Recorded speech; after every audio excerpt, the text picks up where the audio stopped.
Hello. Abava. Hey, where you? Oh yes, Abava. Oh, you know, yeah. What's that? Fine. No, Musi. Where's it? Alright. Alright,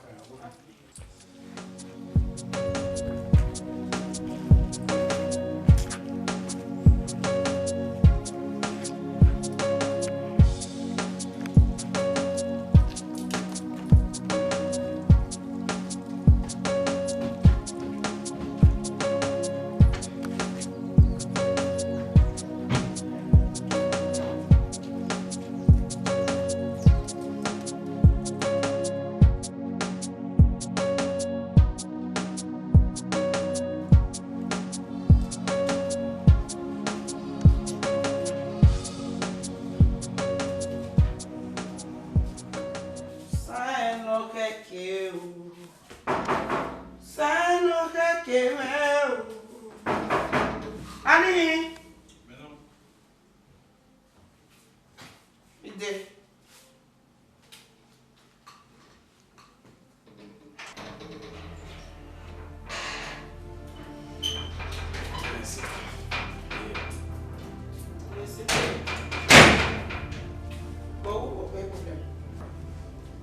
I'm fine. How bad?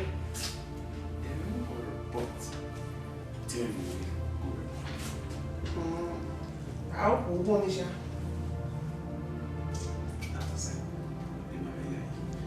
But yes.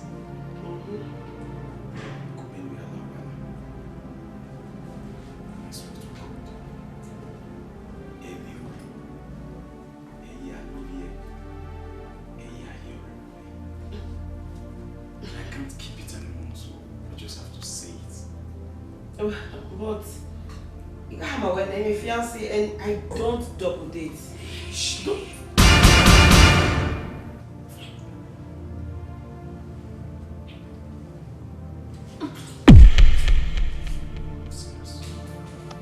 What did you just do?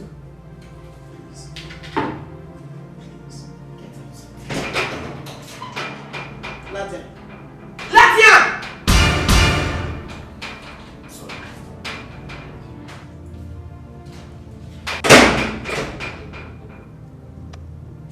What's wrong? What nerves?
Baba.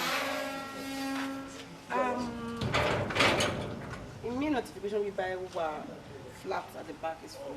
Oh, the back flat. Okay.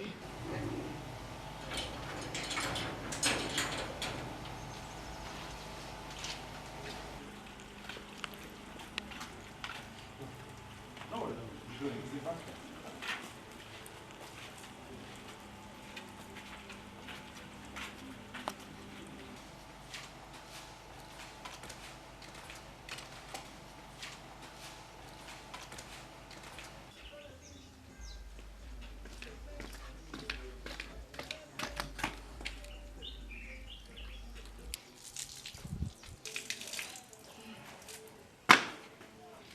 Oh yeah. Oh yes, sir, Baba.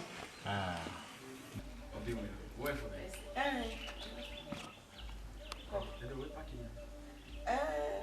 Give or take, where they are. 3 days now. No problem, no problem. Okay. That reminds me. You can't say no way. One ya wanna. Wagono. Brother, who send me your account details? You know the me Igharo who way so. Igharo think we are being near no, are being anywhere no, so it's kind of confusing. Well, Igharo is my name. Money in the house. Wow, great. You've done well for yourself. Embarrassing. Nikki, you want na do akbuwa do assessing no. Maybe we can wear or you were there. I did not stay with you. Well, still single in my room. Hoping for the best. Amen. I wish you luck. Well, All right. Yeah. Well, I'm not married. I'm a fiancé, but I live in Abuja. Yeah. Come on. All right. Take care. all right. All right.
Abies.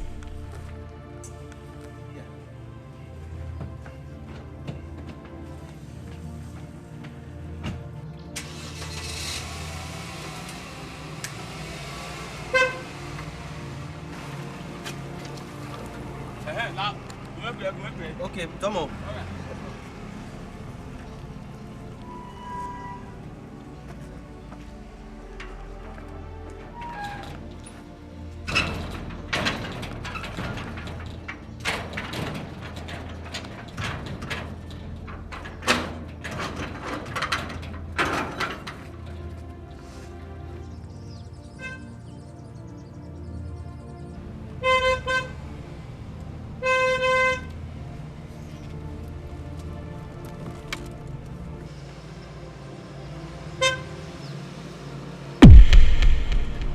What?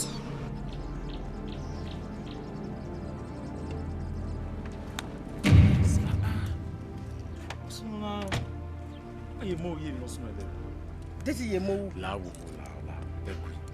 That day I wasn't myself. I'm sorry. Sorry for what is happening. They were sorry enough. egg will have. On my own, it's fine. So I'm ready to make it. I'm making it ready. I need to be there. Okay, let me just take it. I worry, you know, I have my legs. Please, at least to make it up. I'll take it to wherever you're going to. Thank you. Fine. Mercy.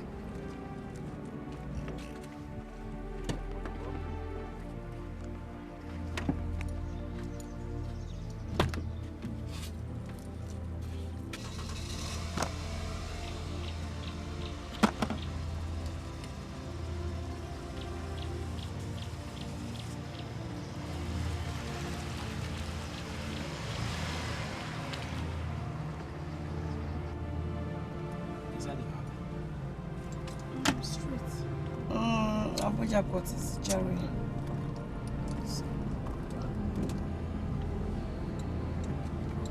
Take it to wherever. Let me be your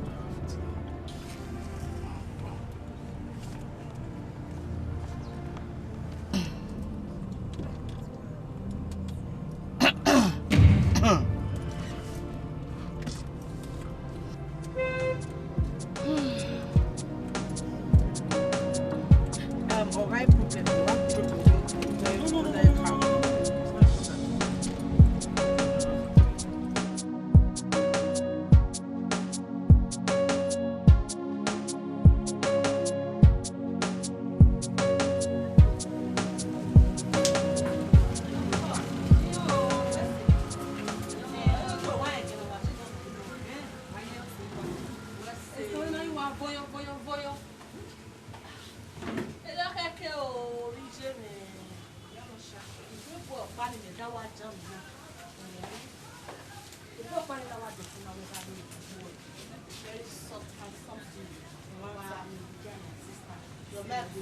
I didn't tell my mother this day, not that day.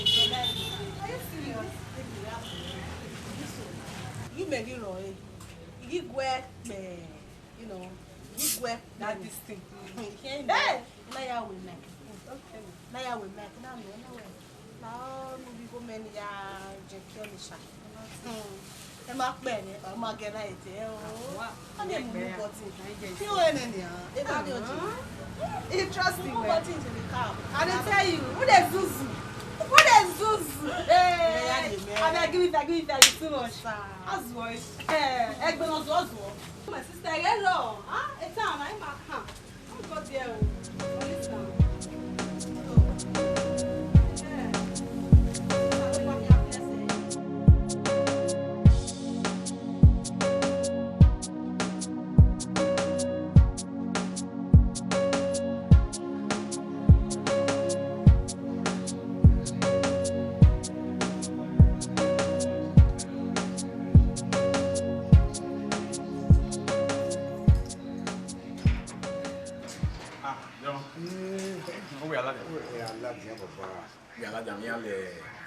Listen.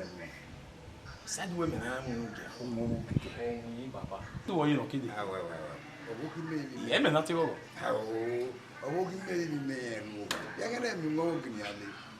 Oh, where don't come in with you? Is there you with your you know, we give it one yada. Okay, I give me that, Jana. Me wa waki me o we. Well, it's so women now, flat now. Again, Baba. all there. Baba, me awa. Big babo. Oh, okay, where? Yeah, that's why okay. Yes. Yes. Melo. Wow, are you with them or back? No. What yeah? Rata.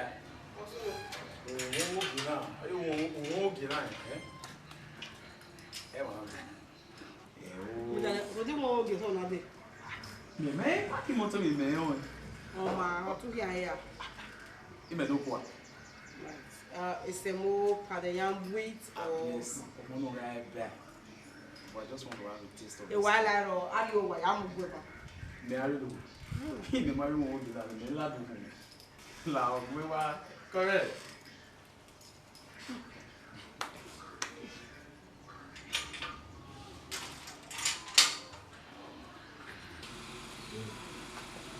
Hello?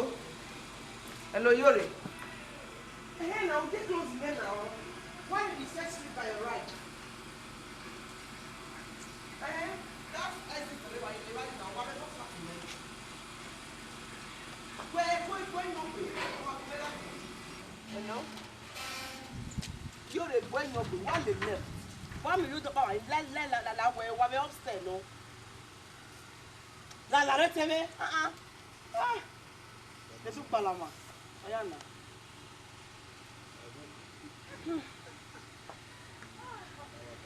But I love one now. Just that first. You might carry it now. Oh no, see, no man one listen to conversation. He said we were voice note. La la wa. What's up now?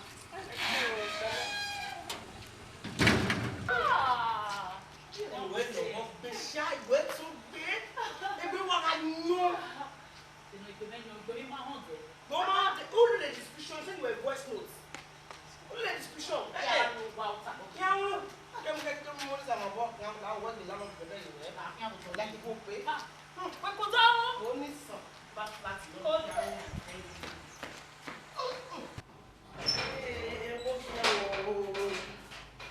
Oh, sure. Welcome to my humble abode. This is fine. I'm saying. What made they to ship? It was a lab on the reject our test. Why are you to share so much? Of course not. What do you like it is they don't. When first time you are in no work on and we are some bad mounted. So I don't want you to wash me down. It did. Only what I'm wrong with. Why did I ever?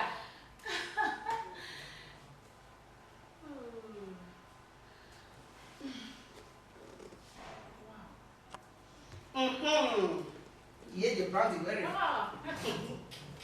Come. Where's it? Hey, oh. When I I will know.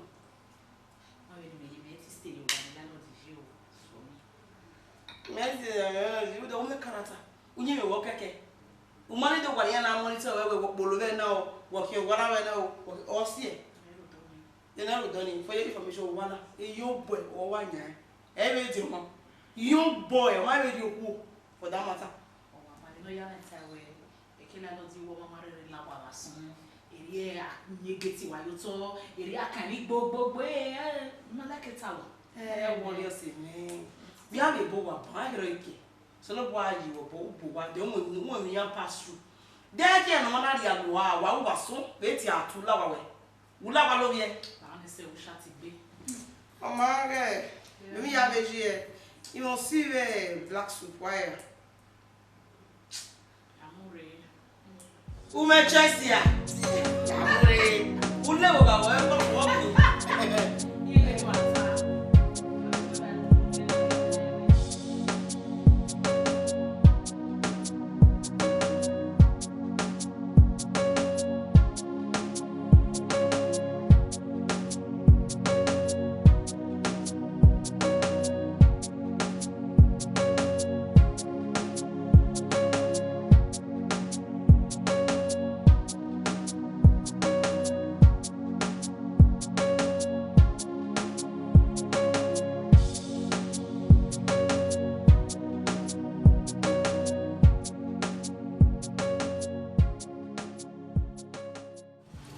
Baby.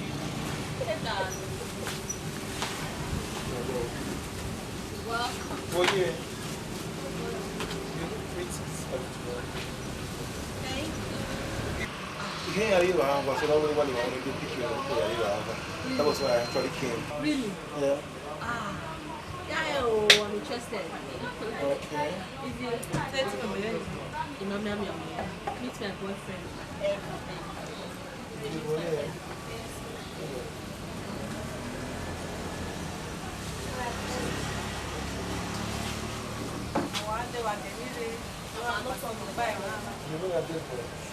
Anything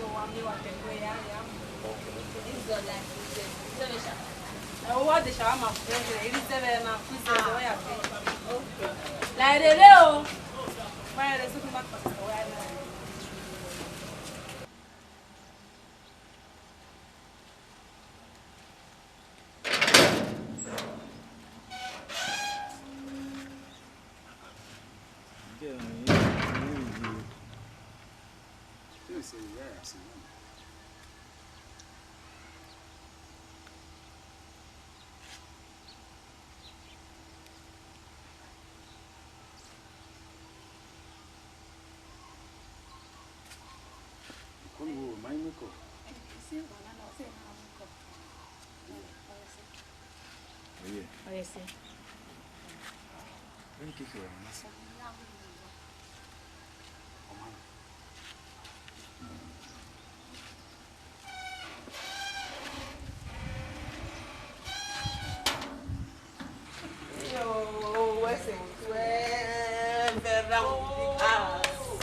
Ivie. Woye. Koyo. La ni mo so de me veri. Koyo.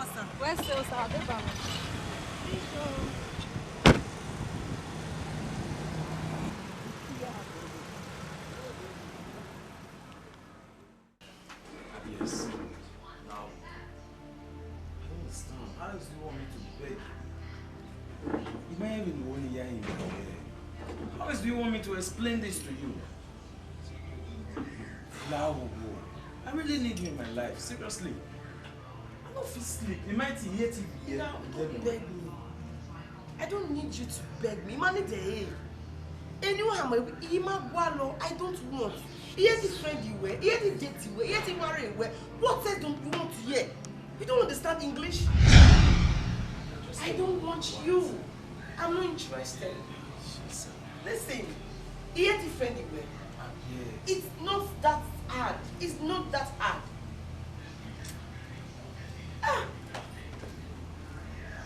Are you done? I want to go in now. It's very hot. If this is what you want, I will do it. In my way, worry. Are you kidding? Are you for real?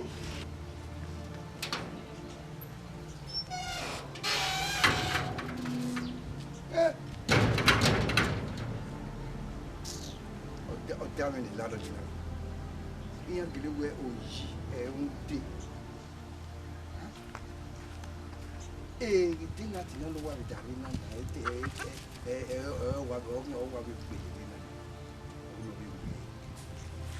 take a young woman. Take care of the Lobayaji. Me what do I get when I'm you home every year? It can cause a bad it can go over. Wow. Only my no, yeah, no, say, a back or queen, that was driving. I done. If this is what you want, I'm ready to do it 1,000 times over. Now, You must be crazy. What, you think leaning down is what I want? Do you think I don't see guys leaning down for me every day? And we're only here.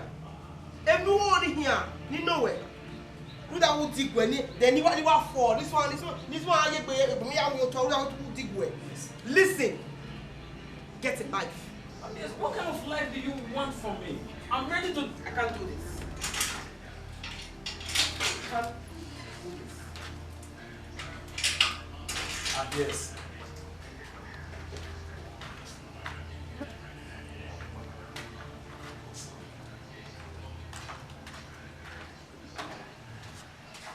My pretty angel. Oh, yeah. The cabin here, man. What's that?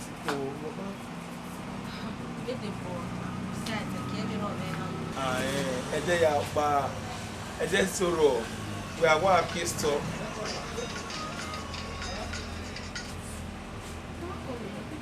Money picking, we going to water, so it's not necessary anyway. Back to our discussion. Because we are working so we are very so they are also let me think my aim a care I want to go power no. So here will be fair. That's true. But you are meeting so much. I don't know. Let's see why you call. When PK call. When you only call now, say the person not calling here. You just say the person here. And when you go here with time, you have no me go. If you make colleague go be mine, anyway my love. The house take a kind of imagine. Take a boss. Yeah, I'm new. Who tell what they play now? Baby, listen. He was the man. No, so what play or what's the first of the so that's a game of information. So no worry. Some that time spend time with people.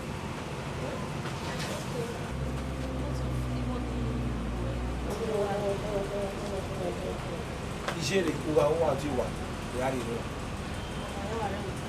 No. Because I'm not going to go. Or say that because we do anything in G.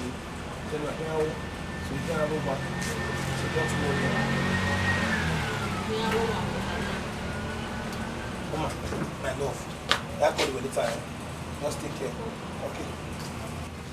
And that's what you wash shopping now or what? Yeah, what you wash shopping now or where you want to move. Me out time where iron shopping at time.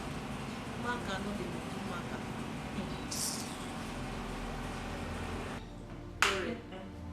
Baby, how far? If you want woman, hey, no, can you believe me was sir? You are packing when I go home. Oh, we are going to be banned. I've already banned. I guess I want to marry you. I guess I want to date you. I guess I want to do this. I guess we'll be. I guess you have. I guess you will be a woman. When we were marrying, oh, Zara, I put on me. I couldn't tell your mother. A wrong way, lucky out. But they gave a big bonnet. You know, he was passed through. And that was very clear. If we are tight, but only I go for my never. I'm not done it, Rebona. A wrong way, lucky out. Hey, Calm down. then I can't die. When my husband were my fiancé or my boyfriend? The time I be a fiancé. Well, what do you kind of wear child look? We want to look, we want to marry, you want serious. When you are married, want it now. Oh, well, a serious of young, all serious of my hospital and you know, I don't show. Hey, my sister, okay. Benin na ya Benin ya itima. We ma call it if you see when time we give you. You are with phone. You are calling hello baby. Walida Muna, I don't want to disturb me. Well, why you want me toy from me by? Oh, I don't really I put that straight. When we like freedom, I don't know how to marry it. If I like any noise, any issue, or you want to pay down even. For now, I just want peace. You can't work out with basic being. I don't know what somebody or don't sick and Moro and I buy a guy when I have away in Ramat, or don't wait when I go away and go cancel again. Friend, okay, I don't call him in. And besides, they don't know you feel you. It's not double shower or shower where we want it. It's not double shower or shower. I can't remember.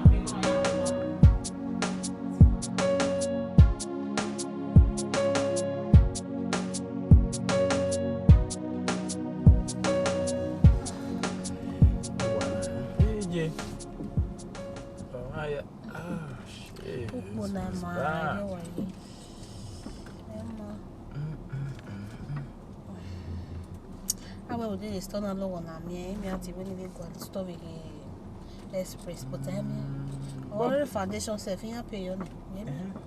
Can you hear okay, but just bear it. I'm marrying. Yeah, it says I'm not going to marry though. Since it says just like only now.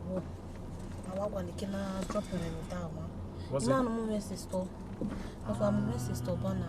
And the way again, I'm not going to drop it now, you know. When you do.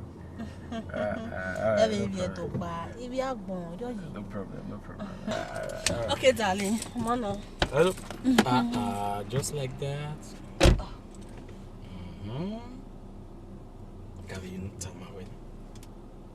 Oh.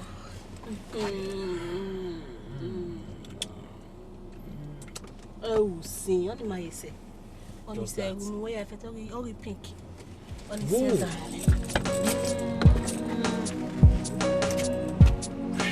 Okay.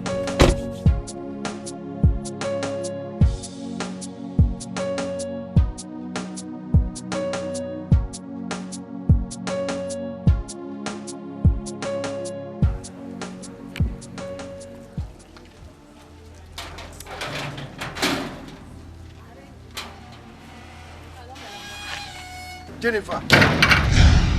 Sir. Who are you with my baby? Yeah. I beg you, now. If you work better now. Jennifer, we may go get with you. Good morning, sir. Good morning, Jennifer. Good morning.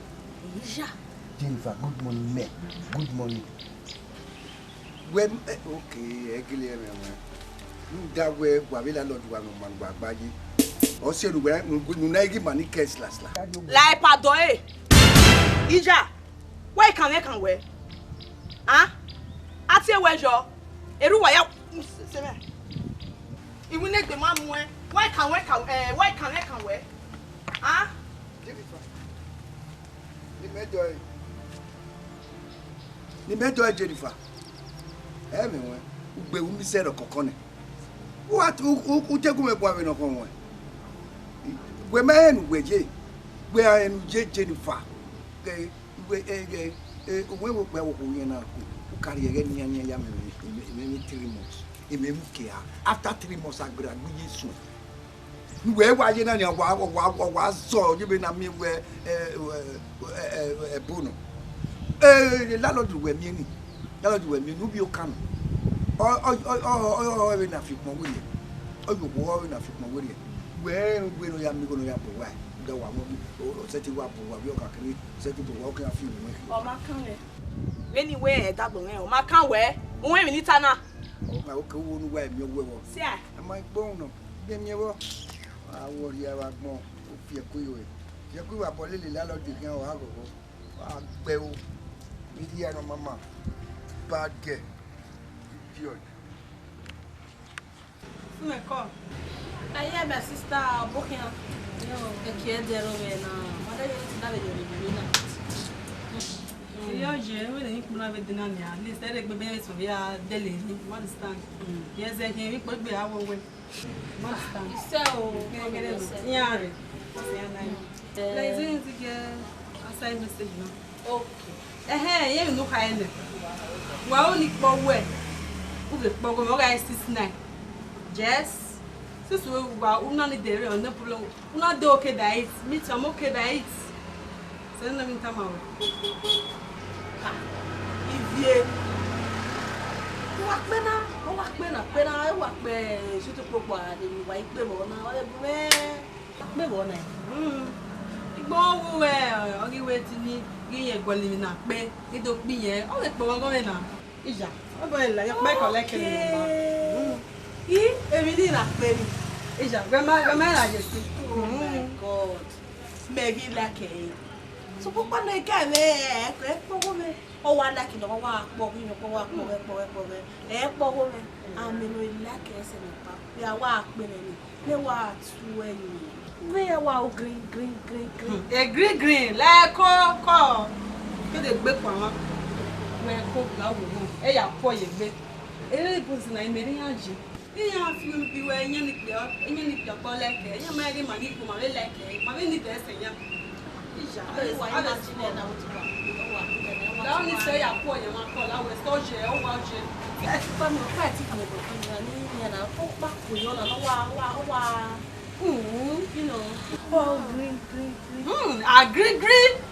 Agree bana ife ko Pe lo je me no. ala ore ni sere ni bo ga so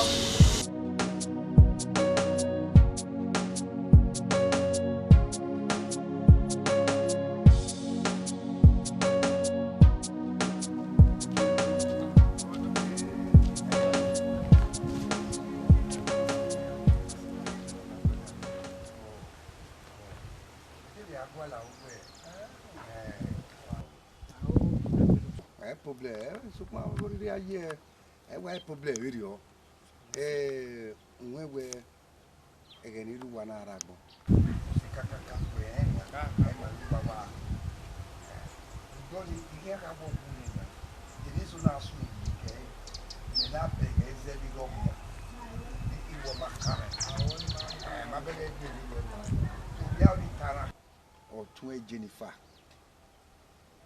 awi kunia we la lo di meku Jennifer ti me ya ìwọ tó e Jennifer tó en ko Jennifer ikunia we la lo di meku ayo ti me ba wa ka mi no but suspect we emi so no ti wa we ko but suspect we mi so no we da ikuni ki atumo ti gbe ikuni ki atumo ti gbe di me wa te ni wa ta ma won ari di a me fi gbonu e na a me ga pe mu so fi oyo wa no yo bo mi bo ku ti e mata Jennifer Jennifer atwenya ya ma won iwi ari a me ye gbonu o ga pe mu so e na o ko me oyo na me tu wo yo bo mi bo we ti so e na we ihe wa ti wa won we ri o ya mio ya go we ni make na keep watch Jennifer ba ko to we keep watch Jennifer wa mi wa sakan serious ni me dawe o me wa ta mu we ma we no no we ba ko to we keep watch ma ba ko to wa mi Daddy we say Jennifer so go ma ri ogo ma abiri ezo we no gwi ma we jo ezo e ma we no kebure so ya me tama wa come my brother oma wa ko go Jennifer ba mi no be so what's up baba